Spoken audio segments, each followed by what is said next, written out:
September 5, 2024. This film is based on real life events that occurred at the Summer Olympics in 1972 in Munich, in West Germany as it was then. The Summer Olympics that year was called the Serene Olympics. I think perhaps it was the first time they were expecting no controversy. I guess there'd been a lot of difficult times. I was too young in 1972 to remember much, if anything, about what happened when it happened. However, it was 27 years after the Second World War, and Germany had changed an awful lot, but there were some significant references back to the Nazi Germany past, because at one point this story is based on the ABC television crew, and one of the staff pointedly asks the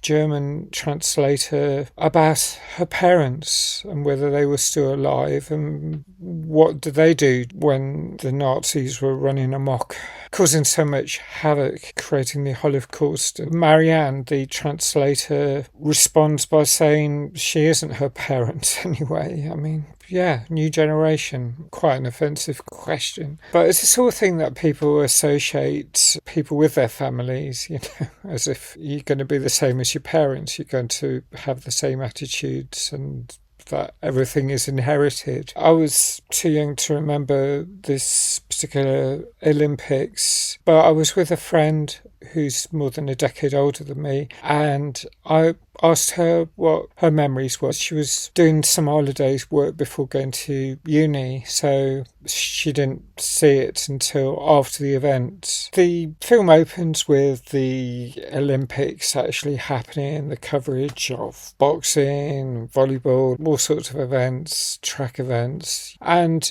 the main protagonists of this film are the ABC sports crew rather than a news crew. So they were suddenly plunged into the invidious situation of being there with the capability to report events as they actually occurred. We'd seen a few clips of the day before as the sports developed, and then in the early hours of the morning, crew are up because they're working 24/7, there's always some presence. They're bringing live coverage to American audiences, regardless of time zones. Marianne and a couple of the crew had gone for smoke. They were inside. They didn't have open windows for smoking in those days, but they were looking out of a window towards the Olympic Village, and suddenly they could see flashes and they heard what sounded a bit like gunfire. And soon after, someone in the studio gets a phone call saying, "Did anyone hear shots fired?" This startles the smokers as they return. That is what they thought they heard. So something's happened at the Olympic Village. As the news comes in, there's lots of German police, news breaking on a siege happening in the rooms that the Israeli team are occupying, and there were 11 of them in the team. I think 9 were taken hostage and 2 were already shot dead. The ABC sports team have to inform the sports anchor what's happening, and he breaks the news, and they've got a great shot of a terrorist looking out from a balcony, someone in a balaclava, so great opening shot for them. However, the news team wants to take over. They're sort of trying to muscle in, and yet the sports team are actually very well positioned on the location close to the village, about 100 metres I think.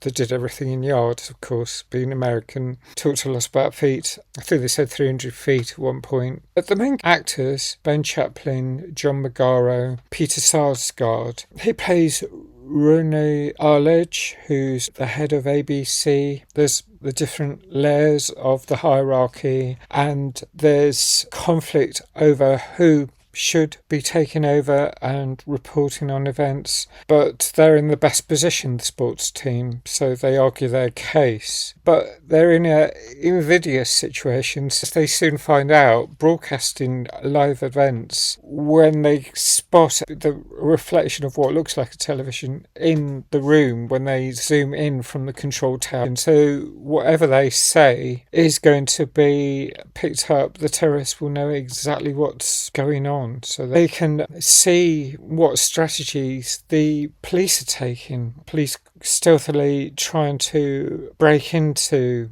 the rooms. This means that the strategy isn't working. Now, the police step in at one point and sort of raid the ABC studios and ask everyone to shut down, but they haven't got the authority to. And someone says that what they should have done is cut the power supply. And I don't know what happens nowadays. I suppose they've got generators and solar panels and independent ways of broadcasting from wherever. But there's that eternal conflict between different authorities, from the media and what they want to do, which is broadcast, and the police and what they want to do, which is stop the terrorism. And this leads to an ethical dilemma amongst the broadcasters.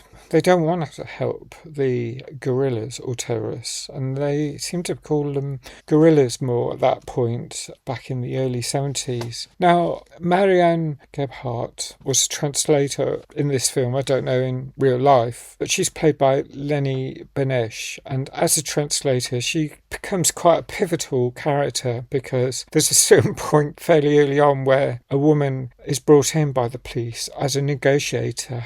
And the men who are watching on their television monitors and criticising her. And Marianne points out that she's got a really good strategy. Their observations are plain old misogyny. The whole ethics and the politics. There was an element before this happened during the sporting coverage where someone mentions about Cuba versus USA in a particular tournament, making a big deal about it being, someone says, oh, we've got to keep politics out of this. They're overruled because Rooney Arledge, the top boss, says, no, it's all about emotion. Television stations depend on viewership figures, so that's what they want. They want high viewership. They depend on emotions. There's all this conflict, also the whole politics about how Germany was following the Second World War. The state had been set up with the police having the power rather than the army. The army's role in situations, they wouldn't be able to go in to tackle these terrorists. After the 1972 Olympics, the Germans did set up